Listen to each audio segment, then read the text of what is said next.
Hello! I think I said I'd be making more videos, but it just hasn't really worked out. I know. Sorry. The renovations are still going on, so that's part of the problem. I've been very busy. I get up early and I work around the house for a few hours, and then I go to work, and then I come home, and then I've got, chores to do, and it's never ending. But, at the same time, it's exhausting. I love it. I guess I shouldn't complain. I have a house to work on, so there you go. Um, I guess the last time I spoke, we had the ghost. The ghost was acting up. We've come to terms. We've had a little come to terms time. I know. It's been a long day. Yeah, of course, last time the doorbell was ringing, which was, weird, and then it smelled like old lady perfume. And then that same day, I'm not kidding, my phone is in my pocket. And I've pocket dialed people before, and I've pocket gibberish texted people before. But in a text, my pocket typed Sarah. What are the odds of it typing Sarah with an H? I don't know. But so I've been calling the ghost Sarah since then. And, things have gotten better. Yesterday it was something weird. The cat's coughing. Chuck has allergies, so every once in a while she has a little coughing fit. I've given her medicine, but yeah. Anyway, what I was saying was, because it's July in Texas, I have to water a little extra. Some of the plants just need more water than others, and I've tried to cut back on the sprinkler system because, they ask us to this year, water conservation and all that, blah, blah, blah. So I hand water some. So every evening I'm out, watering the plants. And we planted a new tree just right out. Actually, you can't see where I'm pointing, but on the other side of this wall, I planted a tree. And so I have to water that every day. And so I have to go through the garage, take the hose, water the tree, and then come back in and, whatever. And in some cases, that's the last thing I water. So then I go in the house. I know it's a long, rambling story, but there it is. Excuse me. So I water the plants. I go in the house, and I'm, getting ready to take a shower. And I look at the alarm on the wall, the alarm keypad, and the light's not green, which means something's open. So I thought, well, and I looked, and it was the garage door. And I know I closed it. I always try to be very diligent in closing it because it has a history of not wanting to close. That's the door into the garage, not the big garage door, but just the door to get into the garage because it's not connected. So anyway, so I thought, well, I'll go out there, open the door, and just make sure everything's okay, and then close it really well. And I opened the door, and I hear this hissing noise. Like, I was just in there like 3 minutes ago. No hissing. I look in, and my tire is hissing. I thought, oh, great.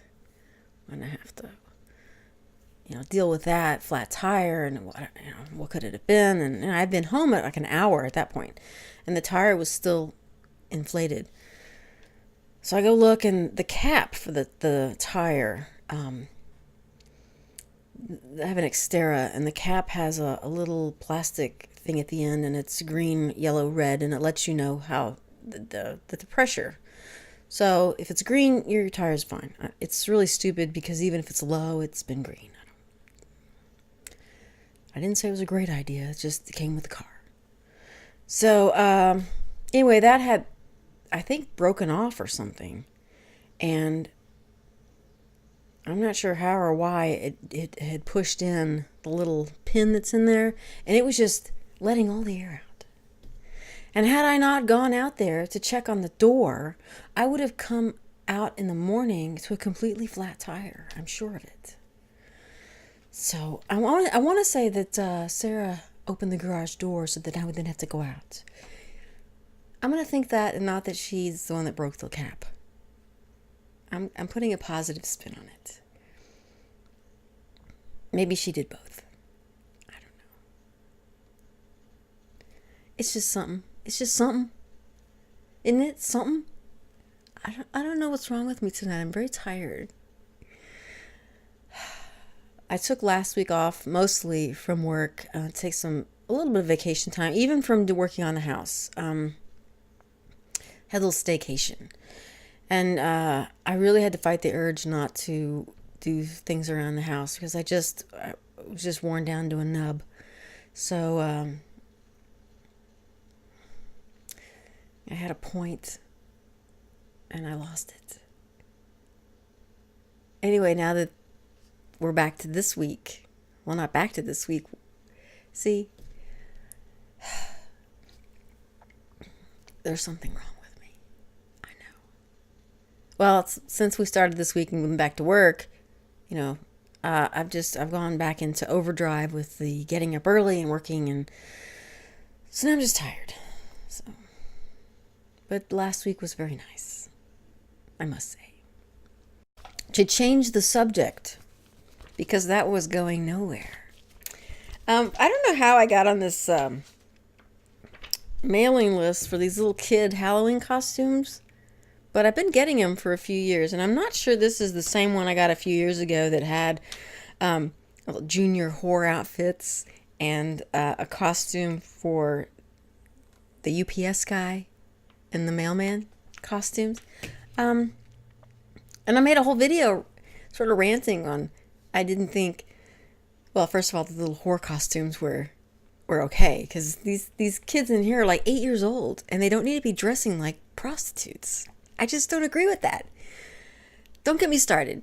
Of course, I still believe to this day that Halloween costumes should be scary, and so I went on this whole thing about how that the UPS guy's not scary. Now, then I said the mailman guy can be because he brings bills. And I understand little kids, don't necessarily, want to dress in something scary because that scares them. But I have to say I'm pleasantly pleased, whatever, that there are no real horror costumes in here. There's a couple of kind of seductive ones for little kids, but I wouldn't say like the one a few years ago. They really look like horror outfits. And these they're a little more covered. Now, I will say some of these girls are kind of working it, but let me see if I can find one in here where I think they're just working it a little too much. Well, this really isn't, she's not scantily dressed. It's just, I don't know. There's something about this one bothers me. This one here. I mean, I guess it's the pose more than anything else. Like, really?